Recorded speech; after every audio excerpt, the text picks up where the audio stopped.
Hello friends, आप लोगों के डिमांड पर आज मैं क्लास 10th के सेकेंड चैप्टर भारत में राष्ट्रवाद का पहला पार्ट लेकर आई हूँ।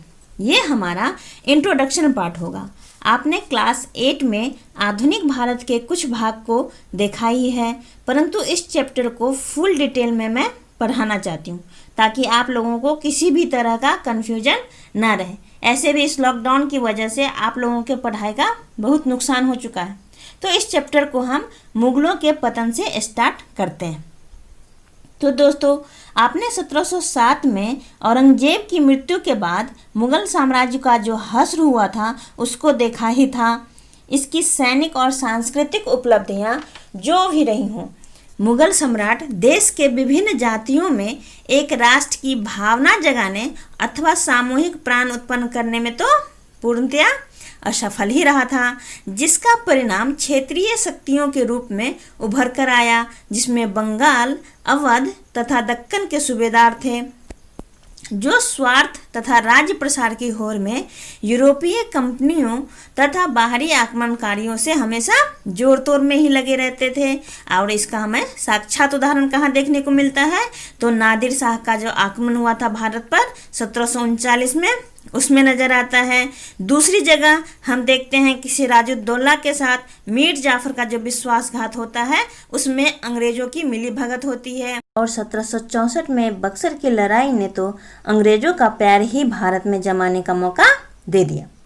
अंग्रेजों के सफलता के उत्तरदायी कारणों को अब हम देखते हैं।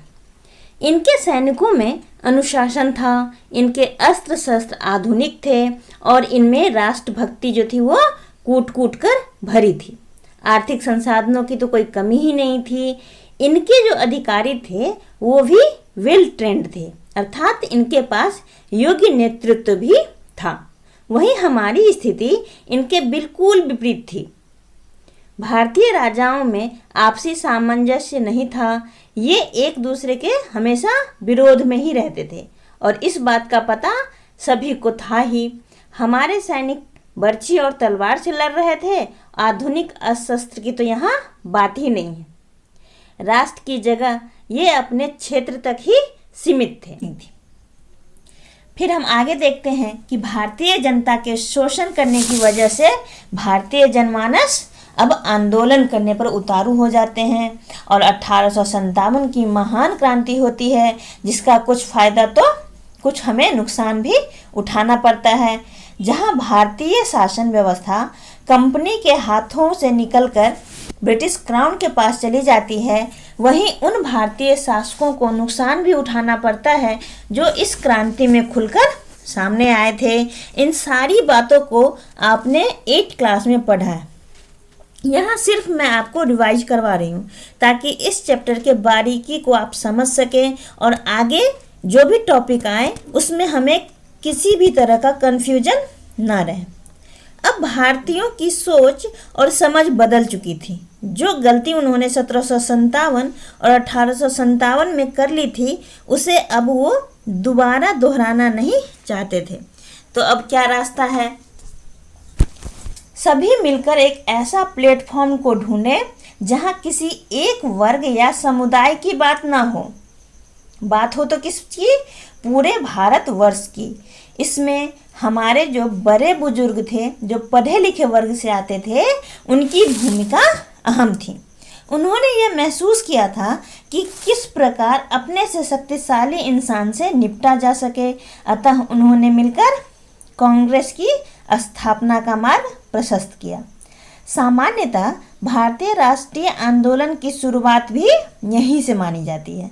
यह राष्ट्रीय आंदोलन 3 चरणों में संपन्न हुआ। इसे 3 भाग में बांटा गया है। उदारवादी आंदोलन, जिसका टाइम पीरियड क्या है, 1885 से लेकर 1905 तक। उग्रवादियों का उनका टाइम पीरियड क्या है, 1905 से 1919 तक। और लास्ट में गांधी युग, जब गांधी बाबा आते हैं वो पूरी की पूरी राजनीतिक व्यवस्था में इस तरह से छा जाते हैं कि उनका एक युग ही चलना शुरू हो जाता है। उनकी इतनी प्रसिद्धि होती है कि उनका जो टाइम पीरियड है वो एक युग के नाम से जाना जाने लगता है। अब हम देखते हैं राष्ट्रीय आंदोलन प्रथम चरण में क्या इंपॉर्टेंट था? ए.ओ. ह्यूम के नेतृत्व में भारतीय राष्ट्रीय कांग्रेस की स्थापना होती है। कहाँ पर होती है? तो बम्बई के गोकुलदास तेजपाल संस्कृत जो कॉलेज था उस भवन में। और इसकी अध्यक्षता कौन करते हैं? भूमेश चंद्र बनर्जी, शॉर्ट फॉर्म में हम इन्हें क्या बोलते हैं? WC बनर्जी। इसमें टोटल 72 प्रतिनिधियों ने भाग लिया था। दूसरे चरण में हम देखते हैं राष्ट्रीय आंदोलन का दूसरा जो चरण है वो कब से स्टार्ट होता है? 1905 से 1919 तक। 1905 में बंगाल विभाजन सबसे बड़ा मुद्दा होता है, जो लगभग इस पूरे टाइम पीरियड में हम देखते हैं कि घूमता फिरता हुआ ये राष्ट्रीय आंदोलन को और ज़्यादा स्ट्रांग बनाता है।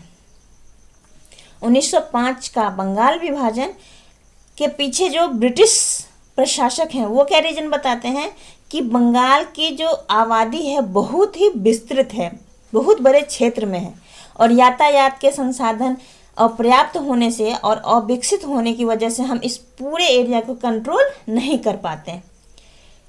पूरे एरिया को हम पूरी सिक्योरिटी भी नहीं दे पाते हैं, जिसकी वजह से चोरी डकैती का जो मामला है वो भी बढ़ता ही जाता है। इस वजह से बंगाल का जो है वो विभाजन कर देंगे तो हम प्रशासनिक दृष्टिकोण से भी मजबूत हो जाएंगे और सोशल जो प्रॉब्लम आ रही है उसे भी हम सॉल्व कर पाएंगे। लेकिन वास्तविक कारण क्या मानते हैं? जो हमारे राष्ट्रीय नेता थे उन लोगों ने माना है कि राष्ट्रीय आंदोलन को क्या करना था, इसमें दुर्बल बनाना ही इनका मुख्य उद्देश्य था। बंगाल संपूर्ण देश के राजनीतिक आंदोलन का महत्वपूर्ण केंद्र बिंदु बन गया था। अतः बंगाल विभाजन कर हिंदू और मुस्लिम में दरार उत्पन्न करवाना ही इस बंगाल विभाजन का मुख्य मकसद था, क्योंकि पूर्वी बंगाल और असम में मुसलमानों का बहुमत था और शेष भाग में हम किसका बहुमत देखते हैं? हिंदुओं का। अगर आपका नियत इतना ही साफ है तो आपने जो डिवीजन का शेड्यूल बनाया है, ईस्ट और वेस्ट को माना है, इससे अच्छा है कि आप नॉर्थ और साउथ को कर दीजिए। इतना ही नहीं, और मुसलमानों को यह भी यकीन दिलाया गया कि बंगाल विभाजन का प्रमुख उद्देश्य उनके हितों की रक्षा करना है। परंतु उस समय के भारत सरकार के जो गृह सचिव थे रिसले, उन्होंने भी यह एक्सेप्ट किया है कि विभाजन केवल राष्ट्रीय आंदोलन को कमजोर करने के लिए ही किया गया था, क्योंकि बंगाल जो था वो पूरे देश का मुख्य केंद्र बन रहा था आंदोलन के हिसाब से। तो अगर इस तरह का डिवीजन होता है तो लोगों का जो माइंड है वो डाइवर्ट हो जाएगा, दूसरे क्षेत्र में चला जाएगा। अब यहाँ हम और समझने का प्रयास करते हैं। अभी तक हमारे देश में एक पार्टी प्रमुखता से काम कर रही थी, वो कौन सी थी? कांग्रेस। अब इस बंगाल विभाजन का मुद्दा इसमें भी फूट डालने में कामयाब हो गया। कांग्रेस में दो विचारधाराएं पनपी, एक जो पूर्व से ही मौजूद थी और दूसरी उग्रवादियों का। उग्रवादी इस आंदोलन को देशव्यापी बनाना चाहते थे, जबकि उदारवादी इसे बंगाल तक ही सीमित रखना चाहते थे। और भी कई मुद्दे थे जिन पर इन लोगों की बनती नहीं थी और इनमें मनमुटाव भी हो गया था। और भी कई कारण थे जिसको हम आगे देखेंगे। थोड़ी चर्चा हम इन दोनों के विचार तथा नेताओं की पहचान पर कर लें तो ज़्यादा बेहतर होगा, और हम यह भी समझ पाएंगे कि राष्ट्रीय आंदोलन को हम 3 भागों में बांटकर क्यों देखते हैं। उग्रवादी और उदारवादियों की कार्यशैली कैसी थी? पहले हम उदारवादियों के साधन को देखते हैं, जो 4P पर आधारित थी। 4P क्या है? प्रे मतलब प्रार्थना करेंगे सबसे पहले वे, उसके बाद पिटीशन डालेंगे, निवेदन करेंगे कि भाई मेरा ये काम करवा दो।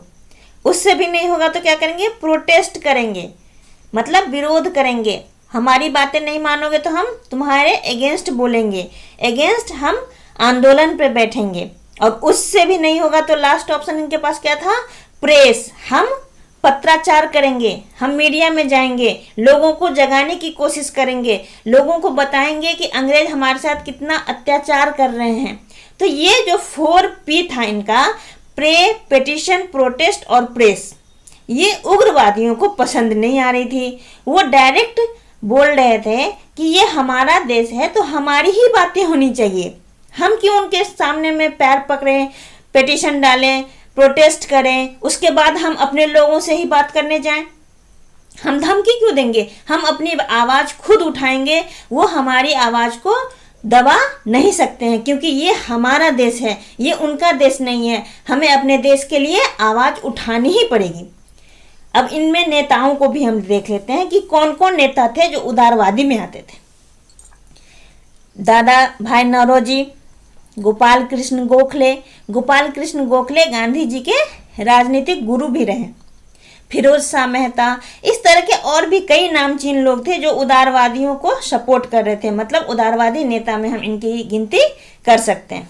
अब उग्रवादियों के साधन देखिए। विदेशी वस्तुओं का बहिष्कार करना, स्वदेशी का प्रचार करना और राष्ट्रीय शिक्षा का प्रसार करना, ये इनके हथियार थे। इनमें कौन आते थे?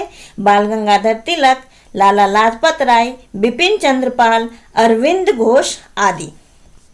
अब हम उग्रवादी और उदारवादी की विचारधाराओं से तो परिचित हो गए। अब देखते हैं कि बंगाल विभाजन का मुख्य बिंदु क्या था। 16 अक्टूबर 1905 को बंगाल विभाजन की घोषणा को पूरे बंगाल में वो किस रूप में मनाया गया? उस समय शोक दिवस के रूप में मनाया गया। बहिष्कार और स्वदेशी आंदोलन के व्यापक रूप को देखते हुए ब्रिटिश सरकार ने विवश होकर 1911 में बंगाल विभाजन को रद्द कर दिया। इसी समय रविंद्रनाथ ठाकुर ने सुप्रसिद्ध गीत आमार सोनार बांग्ला की भी रचना की थी। अब हम नेक्स्ट टॉपिक पर चलते हैं। मुस्लिम लीग की स्थापना जो कब हुई थी? 1906 में। इसका क्या उद्देश्य था? लॉर्ड मिंटो भारतीय राष्ट्रीय कांग्रेस की शक्ति को कम करने के उद्देश्य से कांग्रेस की प्रतिद्वंदी संस्था की स्थापना करना चाहते थे। दूसरा, ढाका के नवाब सलीमुल्लाह के नेतृत्व में 30 दिसंबर 1906 में ढाका में मुस्लिम लीग की स्थापना हुई। यहाँ ध्यान देने वाली बात है, सलीमुल्लाह खां मुस्लिम लीग के संस्थापक अध्यक्ष थे, जबकि प्रथम अधिवेशन की अध्यक्षता किन्होंने की थी? सैयद इमाम ने।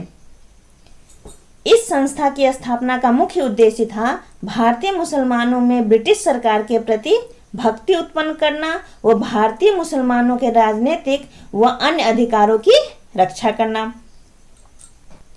अब हम 1907 का सूरत अधिवेशन देखेंगे।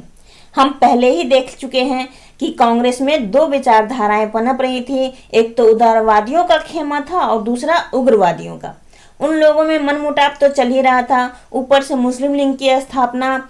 ये इन सारे मुद्दों पर ये कभी भी एक मत हो ही नहीं पाए, और ये खुलकर हमें कब दिखता है? सूरत अधिवेशन में, 1907 के सूरत अधिवेशन में। कांग्रेस में फूट का एहसास 1905 के बनारस अधिवेशन में ही हो गया था, जब बंगाल विभाजन की घोषणा के बाद भी उदारवादी जॉर्ज पंचम की स्वागत की बात पर अडिग थे।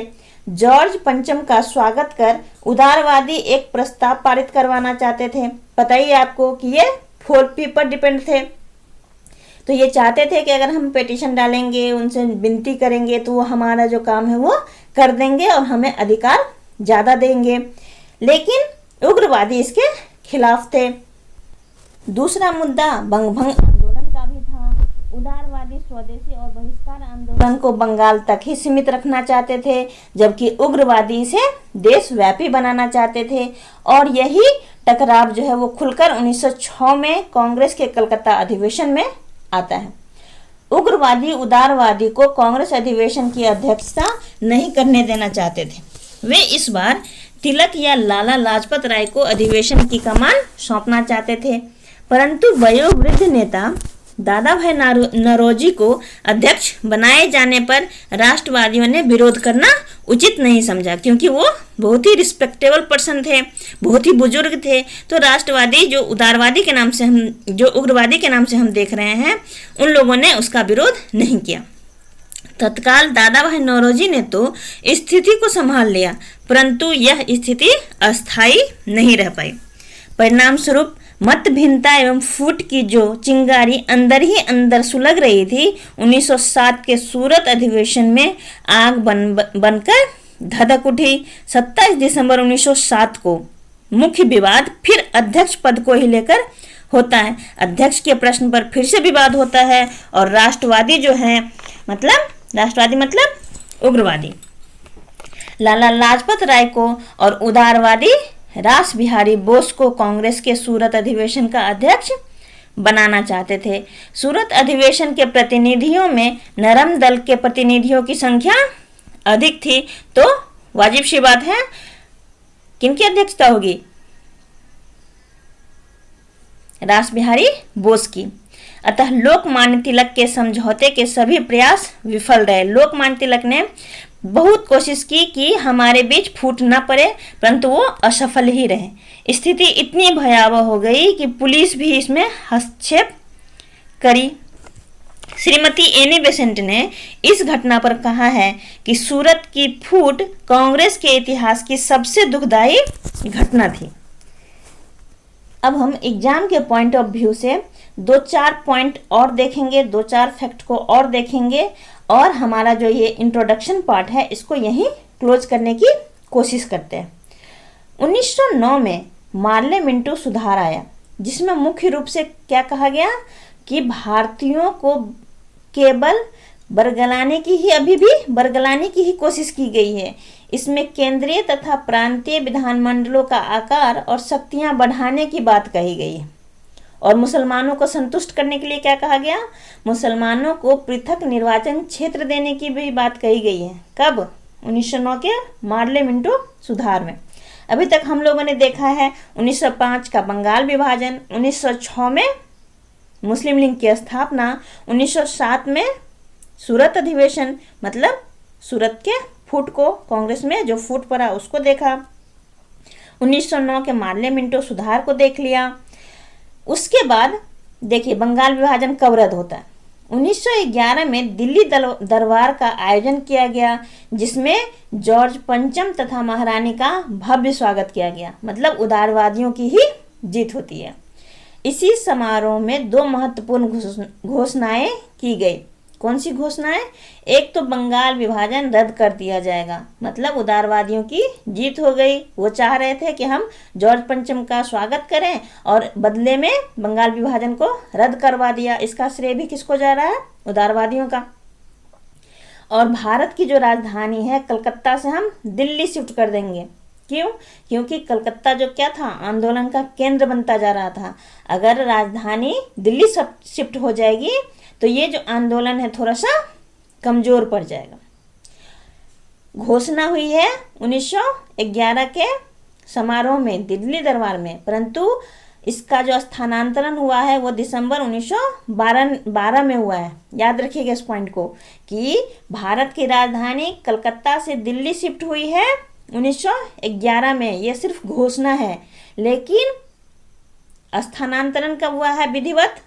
दिसंबर 1912 में।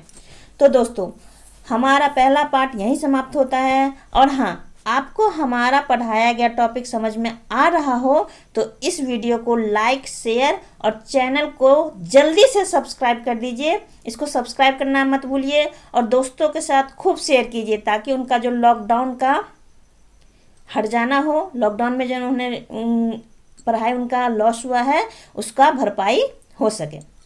वीडियो को पूरा देखिए और अपने दोस्तों को भी शेयर कीजिए। वीडियो को स्किप मत कीजिएगा, नहीं तो एक भी पॉइंट अगर छूट गया तो फिर कन्फ्यूजन रह ही जाएगा। Thank you, thanks for watching.